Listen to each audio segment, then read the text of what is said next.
السوال الواحد والعشرون 21واں سوال اتقولون ان ذکر ولادتہ صلی اللہ علیہ وسلم مستقبح شرعا من البدعات السیئۃ المحرمہ ام غیر ذالک؟ یہ بڑا اہم سوال ہے۔ ایک سوال یہ کیا کہ نبی پاک صلی اللہ علیہ وسلم کی ولادت کا ذکر کرنا کیا تمہارے ہاں حرام ہے؟ کیا تمہارے ہاں بدعت ہے؟ یہ تمہارے ہاں جائز نہیں ہے یا تم اس کو جائز سمجھتے ہو؟ رسول اکرم صلی اللہ علیہ وسلم کی ولادت کے ذکر کے بارے میں تمہارا ذہن کیا ہے؟ حضرت فرماتے ہیں حاشا ان یقول احد من المسلمین فضلا ان نقول، حاشا وکلا عام بندہ بھی یہ کہہ نہیں سکتا کہ حضور صلی اللہ علیہ وسلم کی ولادت کا ذکر کرنا جائز نہیں، چہ جائے کہ ہم کہیں کہ نبی کی ولادت کا ذکر کرنا جائز نہیں۔ آپ کیسی بات کرتے ہو؟ ہمارے ہاں ذکر و غبار نال ہی رسول صلی اللہ علیہ وسلم کا مبارک نالین، آپ کا مبارک جوتا، اس پر جو غبار لگا ہے اس کا ذکر کرنا، وبول حمار ہی، اور نبی پاک صلی اللہ علیہ وسلم کے مبارک سواری کا جو بول ہے اس کا ذکر کرنا۔ آپ کیسی بات کرتے ہیں؟ ہم اس کو بدعت نہیں سمجھتے، ہم اس کو گناہ نہیں سمجھتے۔ آپ کیا سمجھتے ہیں؟ ہم حضور کی ولادت کے ذکر کو گناہ سمجھ لیں گے؟ فالاحوال التي لها ادنى تعلق برسول اللہ صلی اللہ علیہ وسلم، ہر وہ چیز جس کا معمولی سا تعلق پیغمبر کی ذات کے ساتھ ہو، ذکرها من احب المندوبات وآل المستحبات عندنا، ہمارے اس کا ذکر کرنا مستحب ترین عبادت ہے۔ سواء کان ذکر ولادت شریفہ، خواہ اللہ کے نبی کی ولادت کا ذکر ہو اور خواہ ذکر بولہ و برازہ و قیامہ و قعودہ و نومہ و نبھتہ۔ کیسی بات کرتے ہو؟ اللہ کے نبی کا بول، بزار، کھانا پینا، اٹھنا سونا، ان تمام کا ذکر کرنا ہم عبادت سمجھتے ہیں۔ تو جو نبی پاک صلی اللہ علیہ وسلم کے بول کا ذکر عبادت سمجھتا ہو، وہ نبی کی ولادت کا ذکر کرنا عبادت کیوں نہیں سمجھتا؟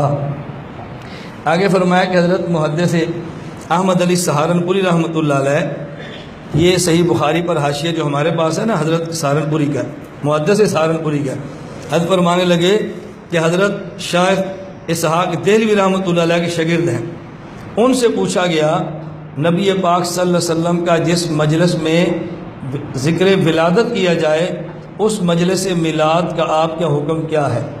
جائز ہے یا جائز نہیں ہے؟ وَبِأَيِّ طریقٍ یجوز وَبِأَيِّ طریقٍ لا یجوز، کس طریقے سے جائز اور کس طریقے سے ناجائز ہے؟ حضرت نے جواز کے لیے 8 شرطیں بیان فرمائیں۔ کتنی شرطیں؟ حضرت فرماتے ہیں کہ ہمارے ہاں رسول اکرم صلی اللہ علیہ وسلم کی ولادت مبارک کا ذکر کرنا جائز ہے، تو اس کی 8 شرطیں ہیں، آپ دیکھیں کتاب میں۔ نمبر 1، بروایات صحیحۃ فی اوقات خالیۃ ہم وظائف العبادات، تو 8 بھی نہیں بلکہ 10 بنتی ہیں، 10 شرائط بیان فرمائے۔ نمبر 1، بروایات صحیحۃ، نبی پاک صلی اللہ علیہ وسلم کا ذکر کریں اور ایسی روایات بیان کریں جو صحیح ہوں، ایسی روایات بیان نہ کریں جو موضوع اور من گھڑت ہوں۔ نمبر 2، فی اوقات خالیۃ عن وظائف العبادات الواجبات، ایسے وقت میں بیان کریں جو فرض یا واجب نماز کا وقت نہ ہو، ادھر زور کی جماعت کھڑی ہو جائے آپ ادھر میلاد شروع کر دیں، ادھر فجر کی نماز شروع ہو جائے آپ میلاد ایسا نہ کریں۔ نمبر 3، وبکیفیات لم تکن مخالفۃ عن طریقۃ الصحابہ و اہل القرون الثلاثہ المشہود لہا بالخیر۔ نمبر 3، فرمایا ایسی کیفیات کے ساتھ کریں کہ جو کیفیات صحابہ کرام اور قرون ثلاثہ کے طریق کے خلاف نہ ہوں، یعنی آپ میلاد بھی ذکر کریں اور ساتھ بھنگڑا بھی ڈالنا شروع کر دیں، میلاد بھی ذکر کریں اور ساتھ ناچنا بھی شروع کر دیں۔ حضور کی ولادت ایک بندہ بیان کرے اور دوسرا سنے، اس میں حرج نہیں، لیکن ایسی کیفیات نہ ہوں۔ نمبر 4، وبالاعتقادات التی، یا میری کتاب میں تو لفظ ختم ہوا ہے، شاید آپ کا ہوگا کہ نہیں، اور ایسے اعتقاد کے ساتھ بیان نہ کریں جو شرک کا شبہ ہو۔ اور نمبر آگے ایک اور، والبدع، اور اس کے اندر بدعت کا شبہ نہ ہو۔ اعتقادات کیا ہیں؟ مثلا اعتقاد یہ ہے کہ حضور اکرم صلی اللہ علیہ وسلم یہاں پر موجود ہیں، اس اعتقاد سے میلاد منائیں گے تو یہ شرکیہ اعتقاد ہے۔ والبدع، اور ایسا اعتقاد نہ ہو کہ جو شرک نہ ہو لیکن آپ کے اعتقادات بدعات کا ہو، کہ نبی کریم صلی اللہ علیہ وسلم کا ہم جو ذکر کر رہے ہیں جو دوسرے نہیں کرتے تو گناہ کر رہے ہیں، اور ہم جو کرتے ہیں تو ثواب کر رہے ہیں۔ اعتقاد شرک کا بھی نہ ہو اور اعتقاد بدعت کا بھی نہ ہو۔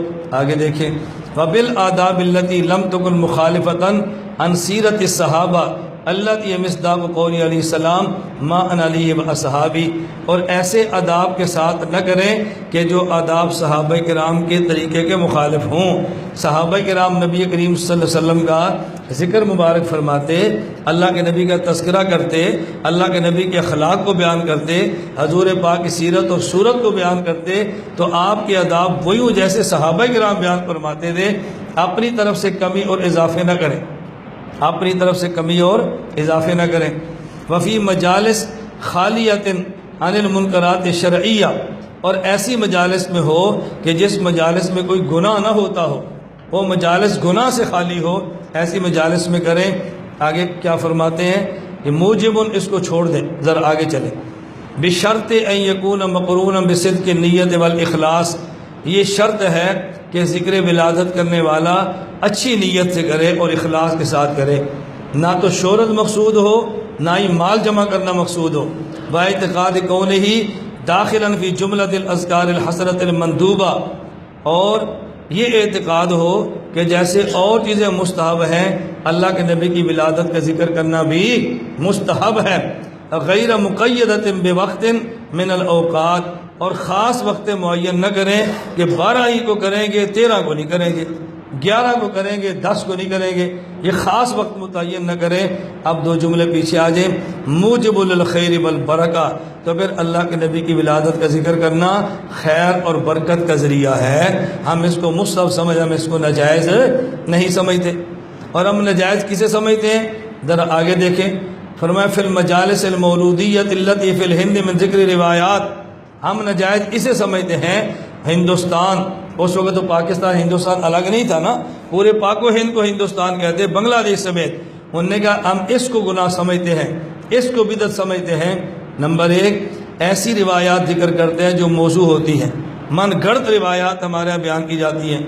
نمبر 2، واختلاط الرجال والنساء، ہمارے ہندوستان میں جو مولود پڑھا جاتا ہے اس میں عورتیں اور مرد مخلوط مجمع ہوتا ہے، یہ کبیرہ گناہ ہے، عورتیں اور مرد اکٹھے ہو کے پڑھیں۔ آگے، والاسراف فی ایقاع شموع والتزیینات، اور اس طرح زائد مال خرچ کرنا، اسراف اور بے جا، صرف زینت کے لیے، مزین کرنے کے لیے، وہاں بلب لگائیں، لائٹیں لگائیں، پتیاں لگائیں، رنگ پھینکے، اسراف اس کے اندر ہمارے یہاں کیا جاتا ہے۔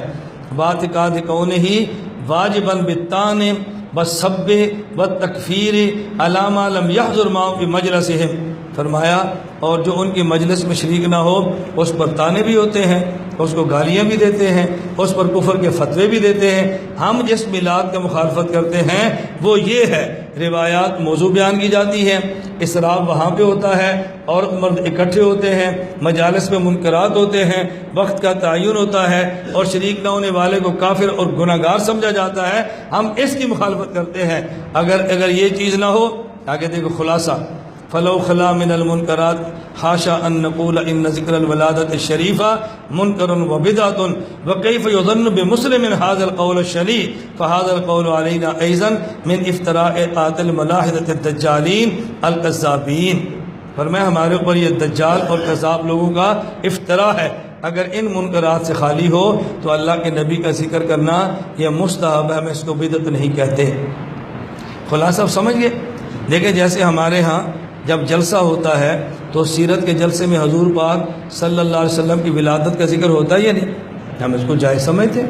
اللہ کے نبی کا لباس کا ذکر کریں، آپ کی ازواج کا ذکر کریں، آپ کی اولاد کا ذکر کریں، آپ کے شہر کا ذکر کریں، آپ کے قیام و قعود کا ذکر کریں، آپ کی عبادات عادات کا ذکر کریں، آپ کے اخلاق کا ذکر کریں، حتیٰ کہ آپ کے بول و براز کا ذکر کریں، یہ ہمارے ہاں عبادات ہے، بس منکرات اور خرافات شامل نہیں ہونی چاہیے۔ لا الہ الا اللہ، لا الہ الا اللہ، لا الہ الا اللہ، ما لنا رب سوا۔ لا الہ الا اللہ، لا الہ